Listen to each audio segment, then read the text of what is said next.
In today's video, we are going to talk about how to file Form I-864W, which is a request for exemption for attending immigrants affidavit of support.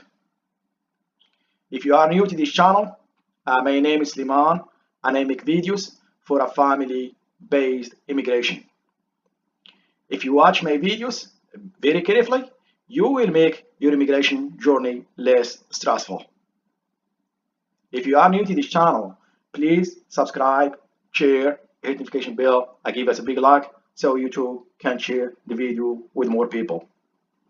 First of all, I am not an attorney, and my videos and comments are not legal advice. All my knowledge are based on information I have from USCIS website. So if you're ready, let's get started. Before you start any form, always check the expiration date. That's the most important information that you need to check when you want to file any form. If you can see, this one will expire on the January the 31st, 2026. Do not file the old version. The first top two part, the first one right here, it's for government use only. Do not touch it. And the bottom part is for attorney if you use one. For us, we're gonna start where it says start here. Type or print in black ink. You can do both. You can type it, and then when you print it, you can write anything with your black ink. Do not use any other color.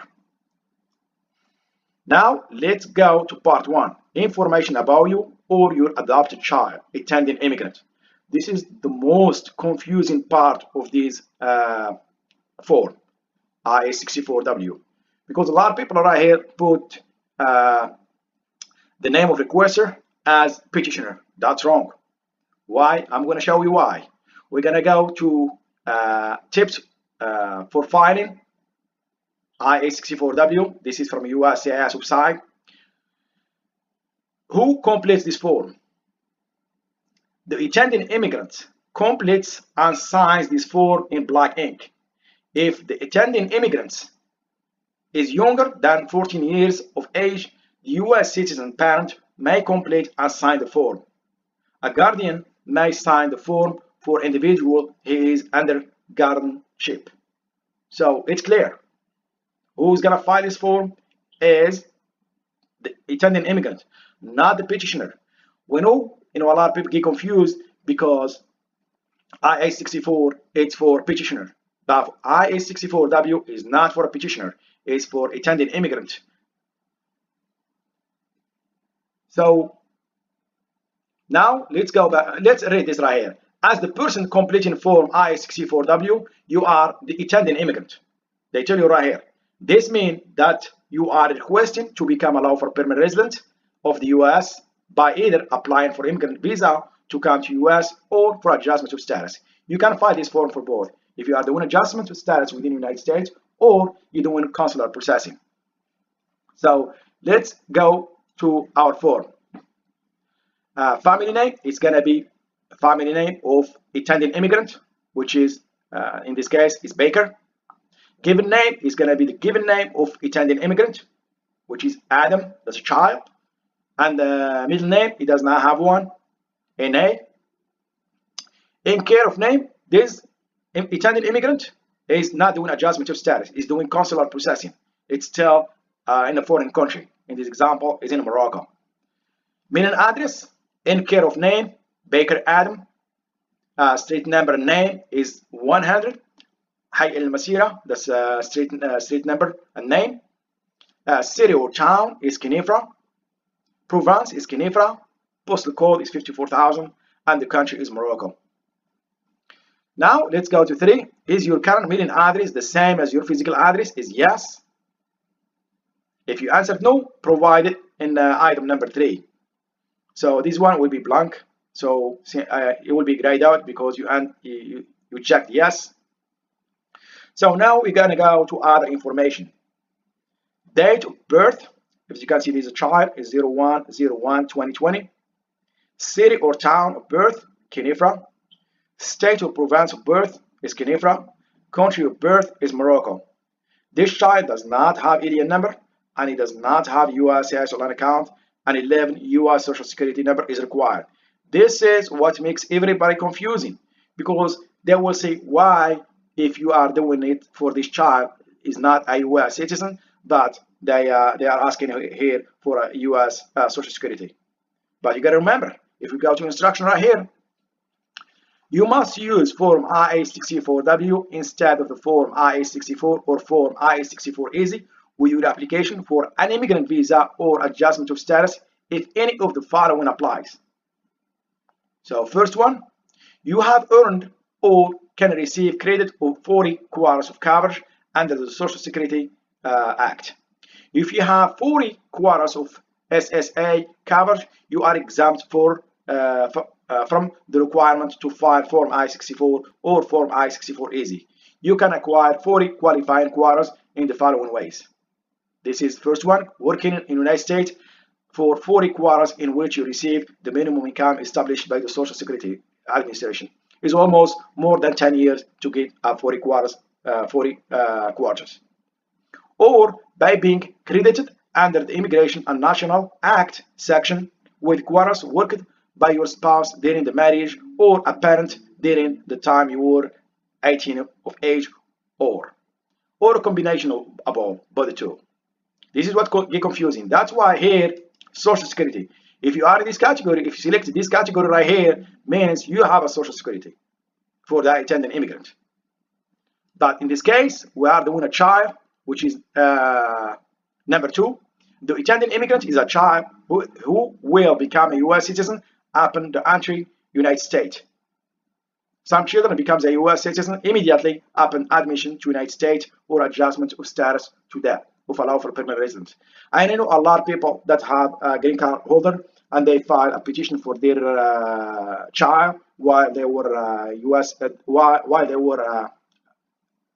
while they were LPR, permanent resident, and then when they get to NVC will ask them to file I-864W. And I have a couple of my subscribers told me they NVC asked them to file I-864W for their child. And this is a requirement. A child becomes a citizen under the NA section 320F. At least one parent of child is U.S. citizen. The child is under 18 years of age. The child is residing in the United States in the legal and physical custody of the U.S. citizen parent after having been lawfully admitted for a permanent residence. So I'm not going to go through all this. So read this instruction. It is very, very important. You gotta read this. The third one, you are filing for an immigrant visa a self-petitioning window.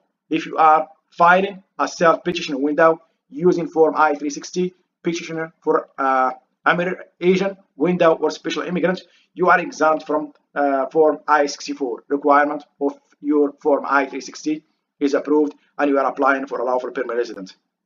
4, you are filing for an immigrant visa as a self-petitioning battered spouse or child. If you are filing as a self-petitioning battered spouse or child using Form I-360, you are exempt from the Form I-64.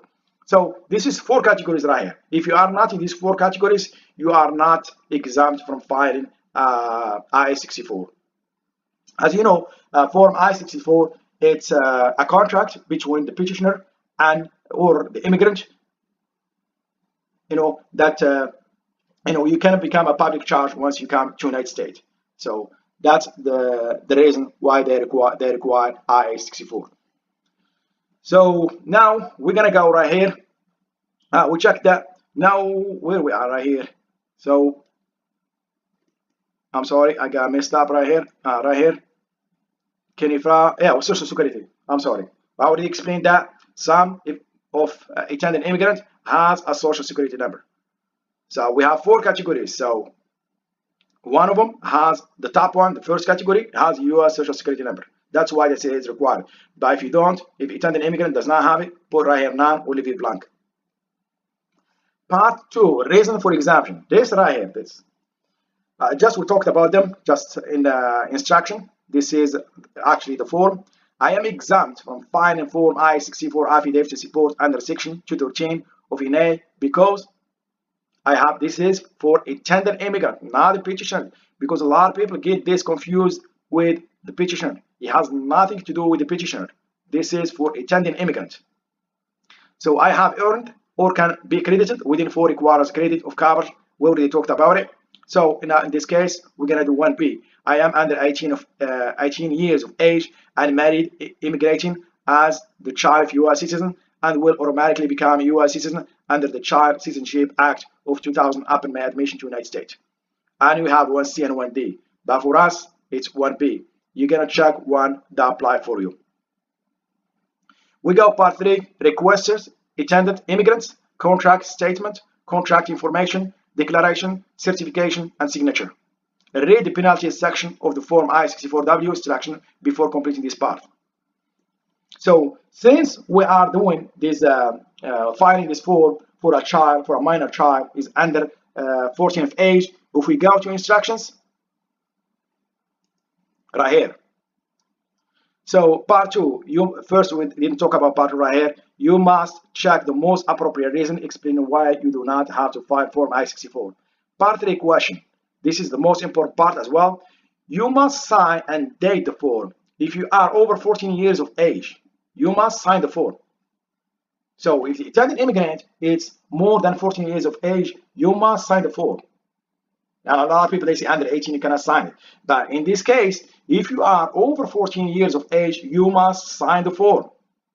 But if you are younger than 14 years of age, the U.S. citizen parent may complete and sign the form, or a guardian may sign the form for you if you are under guardianship.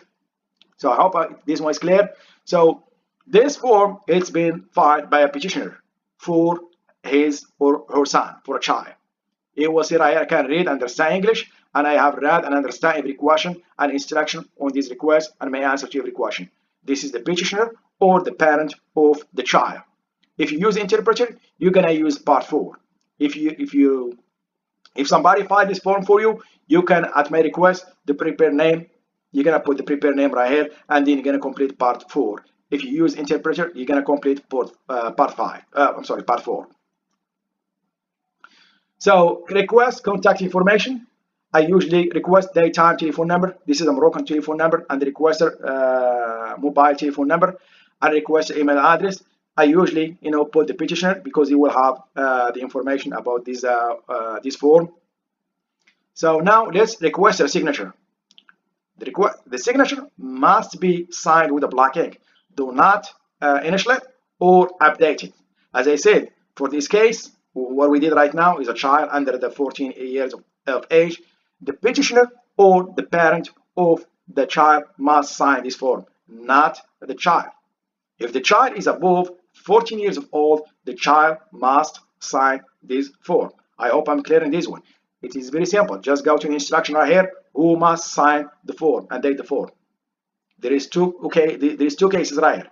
If you are over 14 or under 14, you are over 14, you must sign it. You are under 14, the petitioner or the parent or a guardian must sign it and date it.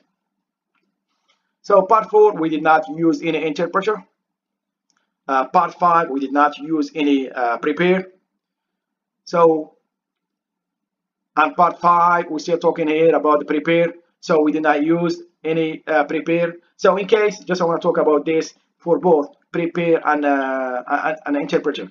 If you use one of them, the prepare and the interpreter must sign the form with black ink, not initial it or put your phone or put their full name. So it must be signed with a black ink. The last page is additional information. You can use it only if you have if you want to add some information from your form. If you don't have enough space to add anything, you can add it in additional page. So I hope I'm clear in this one. So this is the end of this video. I hope you like it. If you do, please subscribe, share, hit notification bell. Thank you, and see you next video.